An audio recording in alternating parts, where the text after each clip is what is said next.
Hi friends, ఎలా ఉన్నారు? అందరూ బాగున్నారా? ఈరోజు గుంత పొంగలాలు, రాగిపిండి గుంత పొంగలాలు తయారీ విధానం చూపిస్తున్నాను.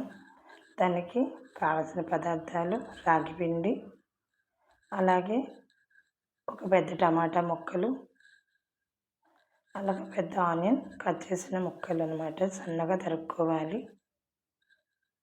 అలాగే సరిపడా శనగపిండి, బియ్యపిండి కలిపి మిక్సీ పట్టుకొని ఉంచుకున్నది అనమాట.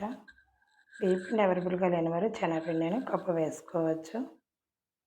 అలాగే ఒక spoon salt, half teaspoon వరకు బేకింగ్ సోడా వేసుకోవాలి. బేకింగ్ సోడా ఇష్టం లేని వాళ్ళు పెరుగు అయినా ఒక అరగంట వరకు వేసుకోవచ్చు.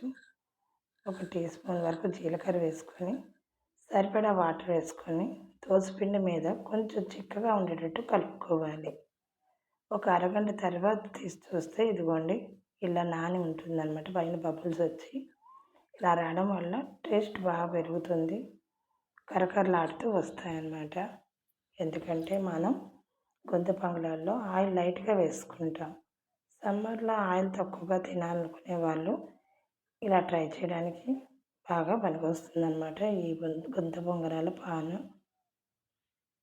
చూసారా, ఇలా ఒక గరిటె పిండి తీసుకొని 4గా వేసేసుకోవచ్చు, లేకపోతే చిన్న గరిటెను వాడుకోవచ్చు. నేను సిమ్లో పెట్టుకొని వేస్తున్నాను. కొత్తగా ట్రై చేసే వాళ్ళు ఎవరైనా సరే అలాగే ట్రై చేయండి.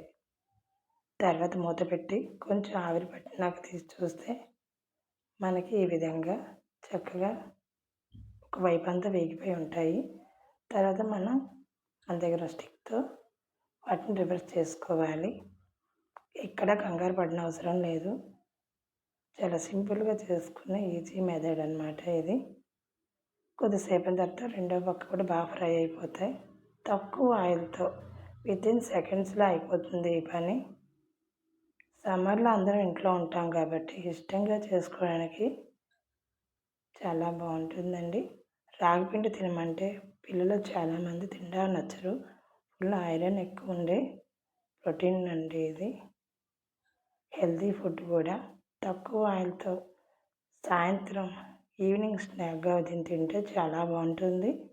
దీనికి కాంబినేషన్గా కొబ్బరి చట్నీ చాలా టేస్టీగా ఉంటుంది. నేనైతే ఇది ఈవినింగ్ స్నాక్గా పిల్లలకు వేసి పెడుతూ ఉంటానండి. మీ అందరికీ నచ్చినట్టయితే లైక్ చేయండి, సబ్స్క్రైబ్ చేయండి, షేర్ చేయండి.